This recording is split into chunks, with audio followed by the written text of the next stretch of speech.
بسم اللہ الرحمن الرحیم. السلام علیکم. ابتدا رب العزت کے نام سے جسے جان دی جہان دیا، اور درود السلام محمد والے محمد پر. آئیے ان کے ساتھ ناصر نقوی حاضر خدمت ہے.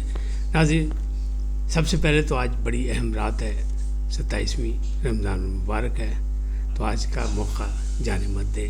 مغفرت کی رات، نجات کی رات، اللہ سے گڑ گڑا کر دعا مانگنے کی رات. دعا دیجیے، دعا لیجیے، دعا مانگیے، اور کوشش کریں کہ اپنے ساتھ دوسروں کا بھی خیال رکھیں. باقی سیاسی صورتحال ایسی ہے کہ ہارڈ اسٹیٹ کی تیاری مکمل کر لی حکومت نے، اور خواجہ آصف جو ہے وہ ہوئے ہیں خطرناک. جو ولسن کی رہائی بل، ٹرمپ کی میز پر خوشخبری، یہ سب کچھ کیا ہے اس پہ بتاؤں گا. دوسری چیز یہ کہ 8 فروری کے بعد کامیابیوں کی بعد بھی کوئی ناکامیاں کیوں ہوئی. سعودی عرب میں ہزاروں پاکستانی قیدی. اس تمام مسائل پہ گفتگو کروں گا، لیکن پہلے آپ سے گزارش کا ہے ان کو سبسکرائب کریں، لائک کریں، گھنٹی کا بٹن دبانا نہ بھولیں، اور اپنی قیمتی رائے کا اظہار اپنی شخصیت کے مطابق کریں. جی ناظرین، پہلی بات کہ حکومت نے فیصلہ کر لیا کہ ہارڈ اسٹیٹ یعنی سخت فیصلے، اور کس کے لیے؟ کہ دہشت گردوں کے خلاف، مملکت کے خلاف بولنے والوں کے خلاف تیاریاں مکمل کر لی، اور ایک 15 رکنی کمیٹی بنا دی ہے وزیر داخلہ محسن نقوی کی رہنمائی کے ساتھ. اچانک آ گئے سامنے. پہلے بھی انہوں نے زوم پہ ایک میٹنگ کی تھی جس میں تمام صوبائی سیکرٹری داخلہ جو تھے وہ موجود تھے، اور بھی لوگ موجود تھے. وزیر مملکت جو تھے جلال چودھری وہ بھی موجود تھے، اور باقی بھی سارے موجود تھے، لیکن اس میں وہ گئے نہیں تھے. اب یہ باقاعدہ جو ایک کمیٹی بن گئی ان کی زیر نگرانی، جس میں تمام سیکرٹریز، صوبائی سیکرٹریز جو ہیں وزیر داخلہ، اور ان کو کہ جناب اسٹیٹ کے خلاف جو بھی کوئی ہوگا اس کے خلاف سخت فیصلہ، کیونکہ رعایت اور مصلحت پسندانہ رویوں سے نقصان ہوا ہے اسٹیٹ کو، تو اب ایسا نہیں کیا جائے گا. تو اس کی تیاری ہو گئی. اس پر کچھ فقہ ایکٹ کی زد میں آ گیا، کچھ صحافیوں کو بھی پکڑا گیا، کچھ فلانا بھی، اس پہ بھی بڑا احتجاج ہوا. تو بات سیدھی سی ہے کہ قواعد و ضوابط کے خلاف جو کرے وہ کرے، لیکن رات کے اندھیرے میں کسی کو نہ پکڑا جائے. یعنی گرفتاری ہے تو ٹھیک ہے، یہ ایک اچھی بات ہے کہ اگر وحید مراد کو پکڑا تو پیش کر دیا گیا، اسی طرح جو فرحان ملک کو پکڑا تو پیش کر دیا گیا، اسی طرح جتنے بھی ہیں عدالتوں میں پیش کیا جائے، اور وہاں سے ان کے خلاف کارروائی ہے جو بھی ہو سکتا ہے. اگر انہوں نے کچھ کیا ہے تو کریں، ورنہ پھر ظاہر ہے جوڈیشل جائیں گے اور ضمانت ہو جائے گی ان کی. بہرحال یہ ہراسمنٹ ہے، ایسا ہونا نہیں چاہیے، لیکن اگر ضرورت پڑ ہی گئی ہے ریاست کو تو پہلے ریاست اس پر ہم لوگ درگزر کر سکتے ہیں، لیکن ناجائز نہیں ہونا چاہیے. اب جو ولسن رہائی بل، اس کا بڑا شور ہے کہ کانگریس میں بل پیش کر دیا، بڑی کوشش تھی، لابنگ تھی پی ٹی آئی کی، اور ٹرمپ کی میز پر جو ہے خوشخبری کی فائل موجود ہے. یعنی فائل وہاں پہنچ گئی ہے، بس صدر ٹرمپ نے اس پہ دستخط کرنے اور پھر آرڈر آنا ہے کہ عمران خان کو رہا کر دیا جائے. ہوگا یا نہیں ہوگا یہ تو آنے والا وقت بتائے گا، لیکن فی الحال ایسا نہیں ہے. یہ اسی طرح کی باتیں ہیں جس طرح پرو عمران جو ہیں، جو عمران صاحب کے پرستار ہیں، جو ان کے فین کلب والے ہیں، وہ ہمیشہ یہ کہتے رہے کہ 1 ہفتے بعد، 2 ہفتے بعد، عید سے پہلے، عید کے بعد، یہ چل رہا ہے. سال 1.5 سال گزر گیا اس پہ، لیکن حالات ایسے نہیں ہیں. تو اس وقت بھی وہی لوگ یہ کہہ رہے ہیں کہ خوشخبری یہی ہے. حالانکہ بل گیا ہے کانگریس میں، اس پہ ووٹنگ ہوگی، اس پہ ڈبیٹ ہوگی، اس پہ دلائل ہوں گے، اس پہ پھر پاس ہوگا یا نہ، پھر کہیں جائے گا صدر کے پاس. لیکن وہ ابھی سے تیار ہیں، ابھی سے وہ گولیاں دے رہے ہیں. تو ہم لوگ جو کہتے ہیں، جن پہ تنقید ہوتی ہے، ہم ناقد کہلاتے ہیں، تو ہم تو وہ بات کرتے ہیں جو نظر آ رہی ہوتی ہے، جو ہو رہا ہوتا ہے. زبردستی کی بات کوئی نہیں. جو طریقہ کار ہے وہ میں نے آپ کو بتا دیا ہے کہ جو ولسن جو ہیں انہیں بل پیش کر دیا، کانگریس چلا گیا. یہ امریکہ میں جو لابنگ کی عارف علوی نے یا ان کی فرمز نے جو ہائر کی گئی تھیں، جن کو پیسے دیے گئے، تو ان کی یہ کامیابی ہے. لیکن وہاں کانگریس کے لوگ اسی طرح بکاؤ مال ہوتے ہیں کہ آپ پیسے دے کے کروا سکتے ہیں کچھ. بات تو یہ ہے کہ تمام کانگریس اسے پاس کرے اکثریت سے. کیوں پاس نہیں ہوگا؟ اس لیے کہ مداخلت ہے کہ سپہ سالار پہ پابندی لگا دو پاکستان کے. بھائی اگر حکومت یہاں جمہوری نہیں ہے تو سپہ سالار پہ پہلے الزامات تو ثابت کرے.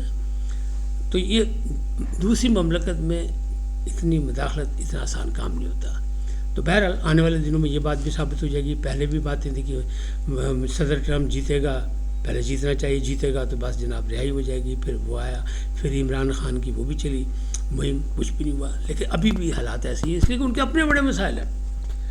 صدر ٹرمپ کے اپنے بہت مسائل ہیں، امریکیوں کے خود اپنے بڑے مسائل ہیں. غزہ کی لڑائی ابھی تک ان کے گلے ہے، یوکرائن کی لڑائی ان کے گلے پڑی ہے. معاشی صورتحال ان کی اچھی نہیں ہے، لہٰذا وہ کسی کے پھڈے میں ہاتھ ڈالنے سے پہلے اپنے آپ کو چیک کریں گے کہ کہیں پھنس نہ جائے، نئی آگ نہ ان کے ذمہ پڑ جائے.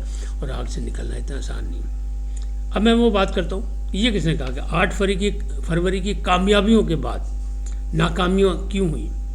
یہ جناب شیر افضل مروت صاحب کہہ رہے ہیں کہ پارٹی بڑھ گئی، تقسیم در تقسیم ہو رہی ہے، اور 16 سے 20 افراد جو ایسے ہیں کہ عید کے بعد فارورڈ بلاک بن سکتا ہے.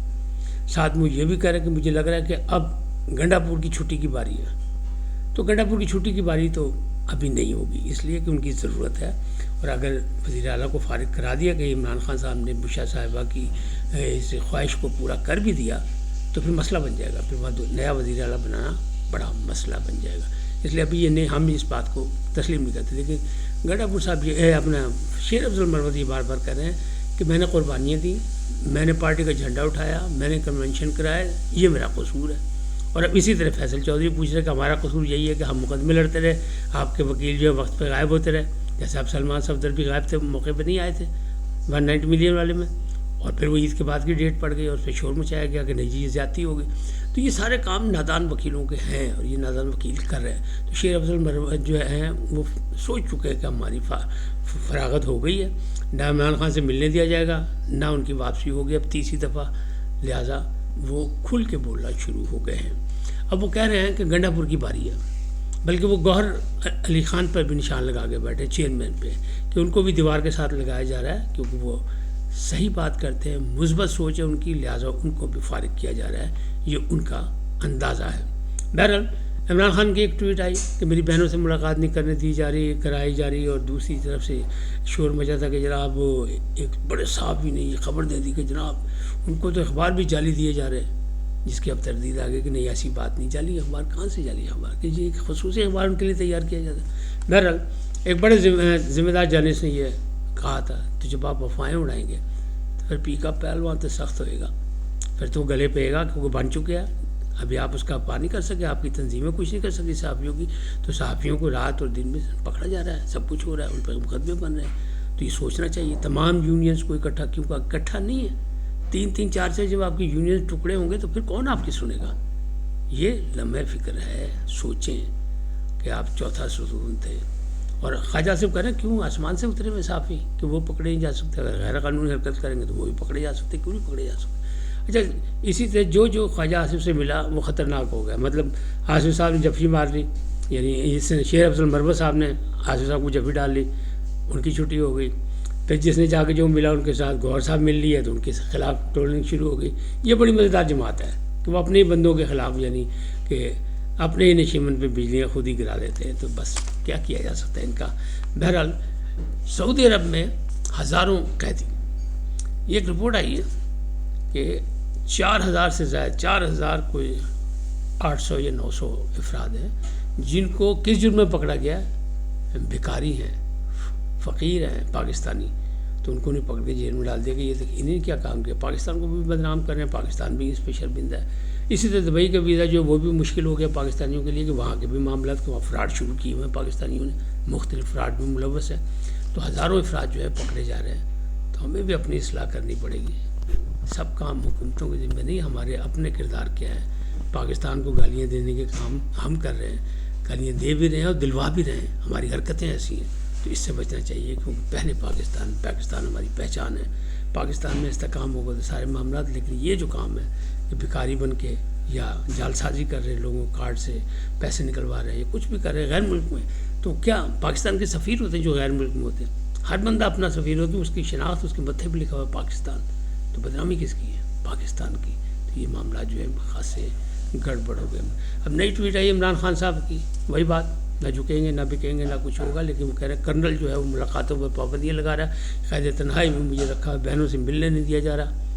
اور سلمان اکرم راجہ نے اپنی وضاحت کر دی کہ مجھے کہا گیا جی میں اندر سودا کر رہا ہوں، سمجھوتا کر رہا ہوں کہ جب میں کپتان کی بات باہر نہیں کریں گے تو یہ بات ایسی نہیں ہے. میں نے کہا صرف جیل کے باہر میں ہم نہیں بات کریں گے، کیونکہ عدالت نے کہا ہے تو ہم عدالت کو مانیں گے کیونکہ ہم آئین و قانون کے ماننے والے ہیں۔ تاہم حالات بلوچستان میں کشیدہ، اختر مینگل کی کال جو ہے وہ کامیاب نہیں ہوئی، وہ کہیں کامیاب کہیں ناکام اس طرح رہی۔ بلوچ علاقوں میں کچھ ہوا، پختون علاقوں میں بالکل کچھ نہیں ہوا۔ کوئٹہ میں بھی ایسے ہی مطلب ملا جلا رجحان رہا۔ اب کل کا دن ہے ان کی امتحان کا، اور امتحان یہ ہے کہ وہ لانگ مارچ کر رہے ہیں، اور دوسری طرف پی ٹی آئی نے حمایت کر دی ہے کس کی؟ مارنگ بلوچ کی، جبکہ وہ مزدور جو مارے گئے وہاں، جن کے شناختی کارڈ دے کے مار دیا گیا جن کو، ان کے لواحقین نے مطالبہ کیا کہ مارنگ بلوچ اور جتنے یہ دہشت گرد ہیں ان کو عبرتناک سزائیں دی جائیں، کیونکہ یہ ظلم کر رہے ہیں۔ کیوں؟ پورا پاکستان تمام پاکستانیوں کا ہے۔ بلوچی لاہور میں آ کے نوکری کرے، مزدوری کرے، اور پنجابی وہاں جا کے اگر مزدوری کرے تو مارا جائے، تو یہ غلط بات ہے۔ اس نام پہ نہیں، زبان پہ، کلام پہ، علاقائیت پہ یہ چیز جو ہے یہ ریاست کے لیے اچھی بات نہیں ہے، لہٰذا ایسا نہیں ہونا چاہیے۔ تاہم پی ٹی آئی نے حمایت کر دی مارنگ بلوچ کی، دوسری طرف یہ کہہ رہے ہیں کہ کرنل ہے جو ملاقاتوں پر کنٹرول کر رہا ہے، انہیں پھر کرنل پہ الزام لگا دیا، تو یہ پرانی باتیں ہیں۔ تاہم بلاول بھٹو نے کہا تھا کہ میں پل بننے کو تیار ہوں، پل کیسے بنیں گے جب تک کوئی سافٹ گفتگو نہیں ہوگی، سافٹ کارنر نہیں ملے گا، تو اگر سخت ہوگا اسی طرح تو حکومت نے تو فیصلہ کر لیا کہ اسے ہارڈ اسٹیٹ بنانا ہے، اور وہ اسٹیٹ سخت فیصلوں کے ساتھ ہی ہوگی تاکہ مصلحت پسندانہ رویہ ختم کیا جائے اور مملکت کو مضبوط کرنے کے لیے اقدامات کیے جائے، دہشت گردی کا خاتمہ کیا جائے، اور عسکری اور سیاسی قیادت مل کے یہ کام کرے اور عوام ان کے پیچھے کھڑی ہو۔ اس وقت تک اتنا ہی، پھر ملیں گے نئے موضوع کے ساتھ۔ جاتے جاتے آپ سے درخواست آئیے ان کو سبسکرائب کریں، لائک کریں، گھنٹی کا بٹن دبانا نہ بھولیں، اور اپنی قیمتی رائے کا اظہار اپنی شخصیت کے مطابق کریں۔ سدا سلامت رہیں، اللہ نگہبان۔